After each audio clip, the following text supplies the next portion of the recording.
Back to news. AP హైకోర్టులో YCP నేతలకు చుక్కెదురైంది. వారికి హైకోర్టు ఊహించని షాక్ ఇచ్చింది. టీడీపీ కార్యాలయం దాడి కేసులో తమను పోలీసులు అరెస్ట్ చేయకుండా ఉండేందుకు వైసీపీ నేతలు రఘురాం, అప్పిరెడ్డి, నందిగం సురేష్, దేవినేని అవినాష్ సహా పలువురు నేతలు హైకోర్టులో ముందస్తు బెయిల్ పిటిషన్ దాఖలు చేశారు. అలాగే ఉండవల్లిలోని చంద్రబాబు నివాసంపై దాడి కేసులో మాజీ మంత్రి జోగి రమేష్ హైకోర్టులో ముందస్తు బెయిల్ పిటిషన్ దాఖలు చేశారు. ఈ పిటిషన్లను విచారించేందుకు హైకోర్టు తిరస్కరించింది.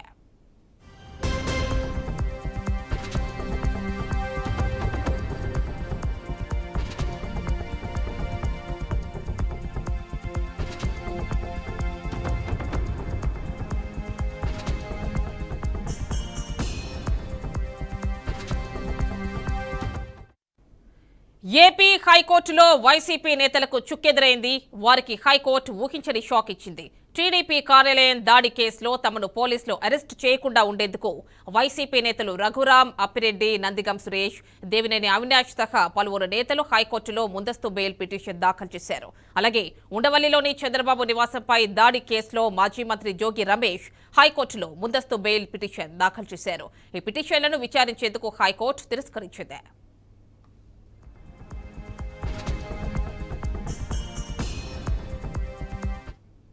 ఇక పూర్తి డీటెయిల్స్ మా కరెస్పాండెంట్ విజయవాడ నుంచి శ్రీనివాస్ అందిస్తారు. శ్రీనివాస్, చెప్పండి, ఉండవల్లిలోని చంద్రబాబు నివాసంపై దాడి కేసుకి సంబంధించి ముందస్తు బెయిల్ పిటిషన్ ని హైకోర్టు తిరస్కరించినట్టు తెలుస్తోంది. డీటెయిల్స్ ఇవ్వండి. యోగి రమేష్ కి పెద్ద ఎత్తున షాక్ తగిలిందని చెప్పుకోవచ్చు. ఆమెని యోగి రమేష్ అధికారంలో ఉన్నప్పుడు మంత్రిగా తాను అంటే మంత్రి కాకముందు కరకట్ట మీద ఏదో ఉండవల్లి చంద్రబాబు నివాసం ఏదైతే ఉందో నివాసం మీద దాడి చేసేందుకు పెద్ద ఎత్తున మనుషులను పోగు చేసుకెళ్లడమే కాకుండా మారణ ఆయుధాలతో వెళ్లారనేది అప్పుడు ఉన్నటువంటి అభియోగం.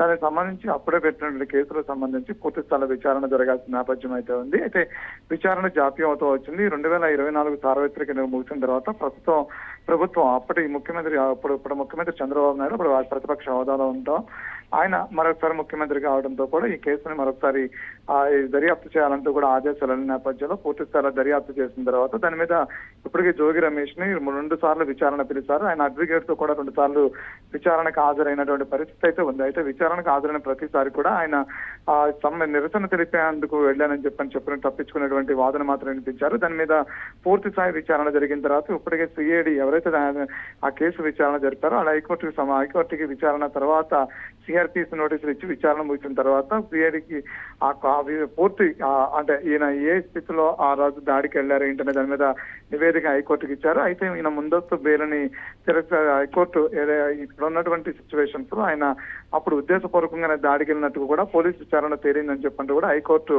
ఆయన బెయిల్ ముందస్తు బెయిల్ ఏదైతే పిటిషన్ ఉందో దాన్ని తిరస్కరించినట్టు తెలుస్తుంది. అదేవిధంగా చూసినట్లయితే కనుక టీడీపీ కేంద్ర కార్యాలయం మీద 2022లో జరిగినటువంటి దాడి ఏదైతే ఉందో ఆ దాడికి సంబంధించి ఆ కేసు నెమ్మదిగా సాగుతున్న ప్రభుత్వం ఆరిన తర్వాత పూర్తి స్థాయిలో విచారణ అయితే సాగించారు. విచారణ జరిగింది. విచారణ నేపథ్యంలో లాల అప్పిరెడ్డి, అదేవిధంగా తలసేల రఘురాము, ఆళ్ల రామకృష్ణారెడ్డి, దేవినేని అవినాష్ కీలక పాత్ర పోషించారు. దీని అంతగా కూడా ప్రధాన భూమికి అంతా కూడా వైసీపీ కేంద్ర కార్యాలయంలోనే జరిగింది.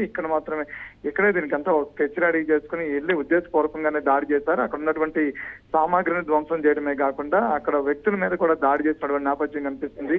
దానికి సంబంధించి విచారణ ముగిసింది. దాని ఇప్పటికే ముందస్తు బెయిల్ ఇవ్వాలంటూ కూడా పలుమార్లు హైకోర్టును ఆశ్రయించిన నేపథ్యంలో వీళ్ళందరికీ కూడా పూర్తి విచారణ ముగిసేదాకా కూడా అరెస్ట్ చేయొద్దంటూ కూడా కొంతవరకే హైకోర్టు ఆదేశాలు ఇచ్చింది. అయితే స్టే విధించింది. ఆ స్టేను కూడా ఇప్పుడు ఎత్తివేస్తూ కూడా ఊహించిన విధంగా షాక్ ఇచ్చింది. అయితే ఈ కేసులో ఆరోపణలు ఎదుర్కొన్న అందరూ కూడా పెద్ద ఎత్తున ఆరోపణలు ఎదుర్కొన్న అందరినీ కూడా త్వరగానే అరెస్ట్ చేసేటువంటి అవకాశం కనిపిస్తుంది. ఇందులో ప్రధానంగా దేవినేని అవినాష్ దీని అందరికీ కూడా పురుగొల్పాడనేది ఆయన అభియోగాలు ఉన్నాయి. దాని మీద విచారణ కొనసాగింది. అయితే అరెస్ట్ చేయకుండా ముందస్తుగా స్టే తీసుకొచ్చారు. అయితే ఈ స్టే వేకేట్ అవడంతో రేపొద్దు మళ్ళీ వాళ్ళు ఒకసారి విచారణ పిలిచి అరెస్ట్ చేసే అవకాశం కనిపిస్తున్న నేపథ్యం ఉంది.